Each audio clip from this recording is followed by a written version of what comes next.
الحمدللہ والصلاة والسلام علی رسول اللہ اعوذ باللہ من الشیطان الرجیم بسم اللہ الرحمن الرحیم قال نبی علیہ الصلاۃ والسلام بلغوا عنی ولو آیا، پہنچا دو میری طرف سے چاہے تم کوئی ایک بات ہی جانتے ہو۔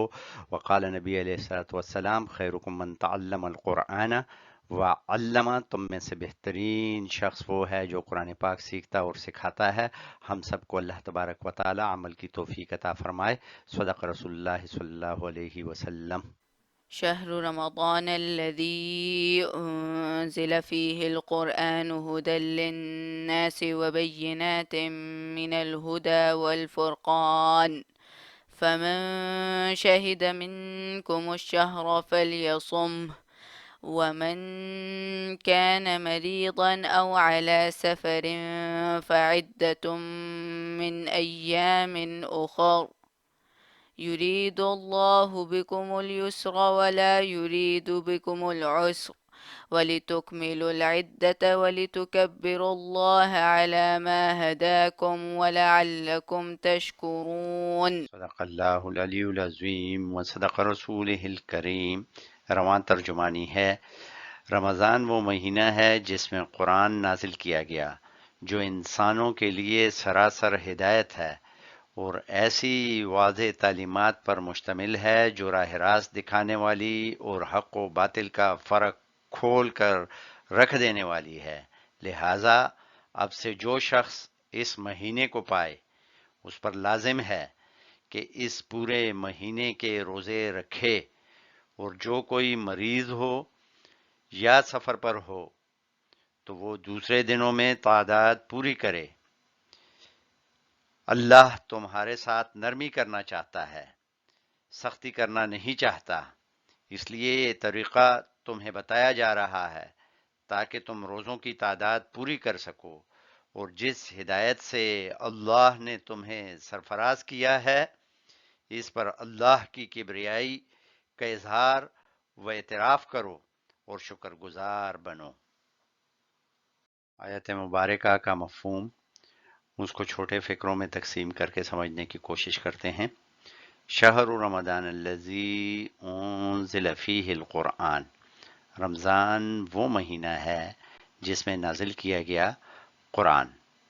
ہدی للناس، یہ ہدایت ہے لوگوں کے لیے، وبینات من الہدا، اور کھلی نشانیاں ہیں اس میں ہدایت کی، والفرقان، اور حق و باطل میں فرق کر دینے والے حقائق بھی اس میں موجود ہیں۔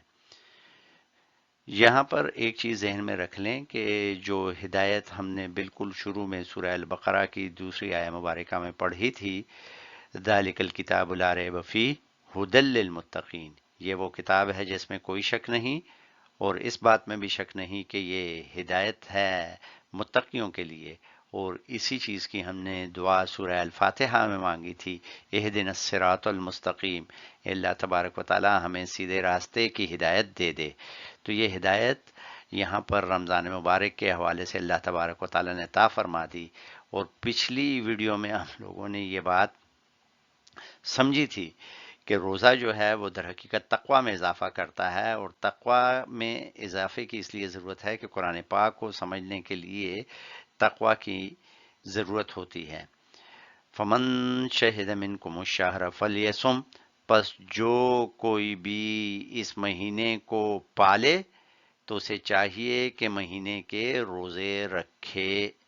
اور یہ وہ چیز ہے کہ جو پچھلی آیہ مبارکہ ہے اس کا حکم یہاں پر منسوخ ہو گیا، اور اللہ تبارک و تعالی نے نیا حکم جو ہے وہ نافذ کر دیا۔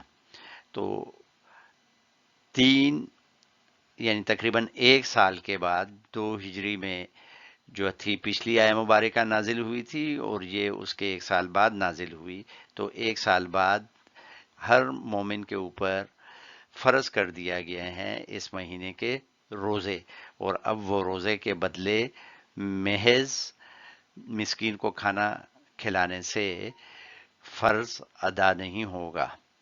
ومن کان مریدن، پھر اگر کوئی تم میں مریض ہو، او علی سفرین، یا مسافر ہے، تو اب اس کو اجازت دے دی گئی ہے کہ اپنی سہولت کے مطابق فعدتم من ایام اخر، بعد کے دنوں میں اس کو پورا کر لے۔ تو لہٰذا جو کوئی مریض ہے تو اسے چاہیے کہ وہ رمضان میں روزے نہ رکھے اور بعد میں ان روزوں کی تعداد پوری کر لے، اور اگر اس نے سفر پر جانا ہے تو پھر بھی اس کو اجازت دے دی گئی ہے کہ اگر وہ اب روزہ رکھتا ہے یا وہ بعد کے دنوں کے لیے اس کو مؤخر کر دیتا ہے۔ یرید اللہ بکم الیسر، اللہ تمہارے لیے آسانیاں پیدا کرنا چاہتا ہے، اور یہ اللہ تبارک و تعالیٰ کی بہت بڑی شان ہے کہ اپنے بندوں پر تکالیف کی بجائے ان کے لیے آسانیاں پیدا کرتا ہے۔ ایک طرف روزے کی اس لیے ضرورت ہے کہ تقوی میں اضافہ ہو جائے، اور دوسری طرح جسم کو جو تکلیف پہنچتی ہے تو اس کو بھی اللہ تبارک و تعالیٰ آسان کر دینا چاہتا ہے۔ ولا یرید بکم العسر، اور اللہ نہیں چاہتا کہ تمہارے لیے مشکلات پیدا کرے۔ اور ایک چیز، وَلِتُکْمِلُ الْعِدَّةَ، ہر حالت میں تعداد پوری کرو۔ وَلِتُکْمِلُ الْعِدَّةَ، اور چاہیے کہ تم اس تعداد کو پورا کرو۔ وَلِتُكَبِّرُوا اللَّهَ عَلَى مَا هَدَاكُمْ، اور ہر صورت میں چاہیے کہ تم اللہ کی بڑائی کا اعلان کرتے رہو، یعنی اس کے احکام پر عمل کرو اور اسے غالب کرنے کی کوشش کرو کہ معاشرے کے اندر اللہ کی بڑائی نظر آئے، علی ما ہداکم، جیسے کہ تم کو ہدایت دے دی گئی ہے۔ یہ نہیں کہ سب لوگ اپنی منمانی پر چلیں۔ تو جو شخص پورا دن اللہ تبارک و تعالیٰ کے لیے روزہ رکھ سکتا ہے اور حرام چیزوں سے اجتناب کر سکتا ہے، تو یہ ممکن نہیں کہ جس چیز کو اللہ کی شریعت نے اور محمد صلی اللہ علیہ وآلہ وسلم کی سیرت نے منع کر دیا ہو تو اس حرام چیز کو جو ہے وہ اختیار کر لے۔ تو تقوی اس طرح سے پیدا ہو رہا ہے کہ چند دنوں میں حلال چیزوں پر بھی کھانے پینے کی پابندی لگا دی گئی اور شہوت سے بھی پابندی لگا دی گئی۔ تو جو چیز حلال تھی اس کو بھی روزے کے دوران حرام کر دیا گیا۔ تو یہ اس چیز کی ایک تربیت ہے کہ مسلمان جن چیزوں سے ان کو روکا گیا ہے اس سے رک جائیں اور اللہ کی شریعت پر چلتے رہیں۔ اللہ کی بڑائی سے مراد یہ ہے کہ اللہ کے دیے ہوئے احکامات پر عمل کرے، اور جہاں جہاں اس کی طاقت ہے اس کے اللہ کی بڑائی کے احکام کو نافذ بھی کرے اور دوسرے قوانین کو یکسر مسترد کر دے۔ وَلَعَلَّكُمْ تَشْكُرُونَ، شاید کہ تم شکر گزار بندے بن جاؤ۔ اس سے مراد یہ ہے کہ جب آپ شریعت پر چلتے ہیں تو یہ اللہ کا شکر ہے، جب اللہ کی شریعت پر نہیں چلتے تو اس کا مطلب یہ ہے کہ یہ کفران ہے۔ شکر جو ہے قرآن پاک میں کفر کی متضاد کے طور پر بھی استعمال ہوا ہے، اور اللہ تبارک و تعالیٰ کی سب سے بڑی شکر گزاری تو یہی ہے کہ اللہ تبارک و تعالیٰ کی دی ہوئی شریعت پر عمل کیا جائے، اور یہ شریعت ایک نعمت ہے، یہ ہماری زندگیوں کو آسان بناتی ہے، ہماری زندگیوں سے مشکلات کو ختم کر دے دیتی ہے۔